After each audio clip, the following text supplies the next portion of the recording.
Welcome back. Today, we're talking about a huge shift that's brewing in the global financial system. You've got this powerful group of nations, you know them, BRICS, and they are starting to challenge the long reign of the US dollar. And trust me, the ripple effects could be absolutely massive. Okay, let's just dive right into that question. I mean, for decades, one currency has been king, right? But what happens when a group that represents almost half the people on Earth decides, you know what? We're going to build our own system. Well, as we're about to see, that's not a what if anymore. It's happening right now. And the sheer scale of this group, well, it's kind of staggering. The original crew, Brazil, Russia, India, China, and South Africa, just got bigger. They've brought in Egypt, Ethiopia, Iran, and the UAE. Put them all together, and you're talking about more than 45% of the entire world's population and over a third of the global economy. That's not just a small club, that's a genuine shift in the world's economic balance. So here's what we're going to break down today. First, we'll get into why this is all kicking off now. Then we'll take a look at the dollar-driven system they're up against, and of course, the alternative BRICS is building. After that, we'll wade into the really heated debate around all this. And finally, we'll zoom out and ask, what does this all mean for the future of money, for all of us? All right, so let's tackle that first big question. Why now? I mean, why is this idea of a whole separate financial universe suddenly moving from the fringes to center stage for some of the biggest countries on the planet? At its heart, the idea is really simple, but the ambition behind it is just enormous. It's all about creating a bit of financial independence, to cut the cord and rely less on the US dollar, which, for better or worse, is the foundation for almost all global trade. But to really get a grip on what BRICS is trying to do, we first have to understand the system they're trying to change. And that means looking at the long, dominant reign of the US dollar as the world's financial backbone. So the key concept here is something called a reserve currency. Think of it as the world's default setting for money. It's the currency everyone trusts for big international deals. And for the better part of a century, the dollar has owned that spot, giving the US a ton of influence. And if you want to see just how tight the dollar's grip is, just look at this number. 89%. That means almost 9 out of every 10 currency trades on the entire planet involve the US dollar. It's basically the language that global finance speaks. This question from Brazil's President Lula just hits the nail on the head. It perfectly captures this growing frustration. He's basically asking, hey, when we all moved off the gold standard, who voted for the dollar to be the one and only currency for trade?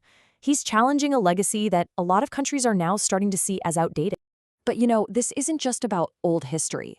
The real trigger, the thing that's really pushing this forward, is what these nations call the weaponization of the dollar.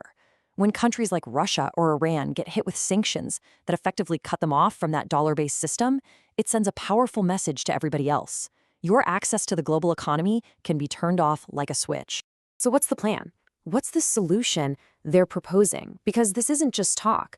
They are actually building the infrastructure, the literal plumbing for a whole new system. And that brings us to BRICS Pay. Now, this isn't a new coin that's going to replace the dollar. Think of it more like a new set of financial pipes.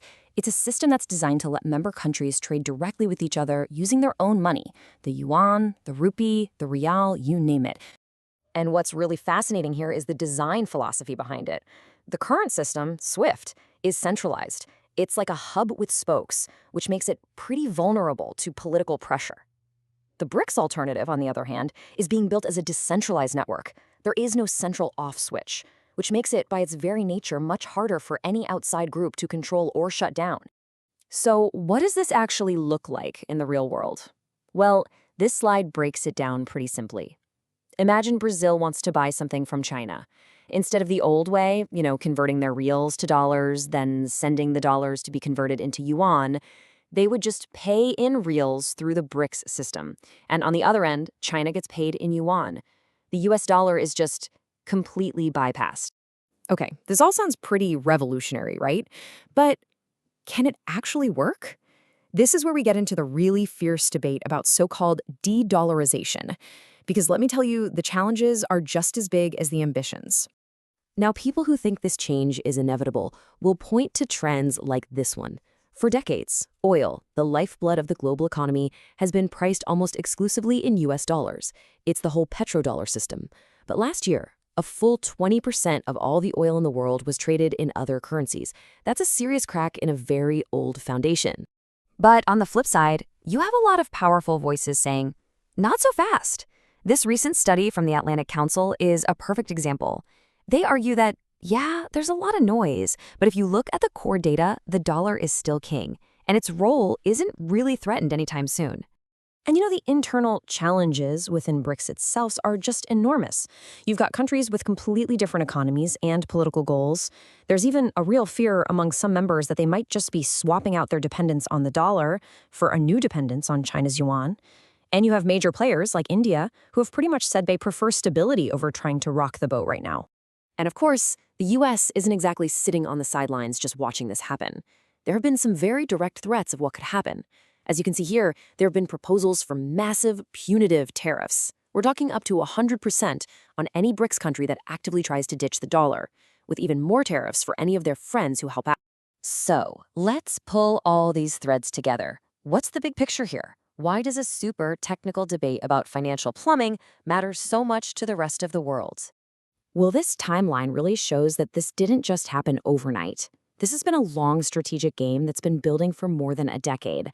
And every time a major geopolitical event happens, like the sanctions on Russia, it just hits the accelerator and pushes this whole project forward even faster. And honestly, this might be the most important takeaway of all. This whole push for a BRICS payment system, it's not just about money. It's a clear signal of a much bigger shift, a move away from a world with one clear superpower to a multipolar world, a world with several different centers of power and influence. And that leaves us with this final massive question for the future. Are we watching the world's financial system start to fracture into different competing blocks? Or is this all just part of the messy evolution towards a new, but still single, global economy? The answer to that is probably going to define the rest of the 21st century.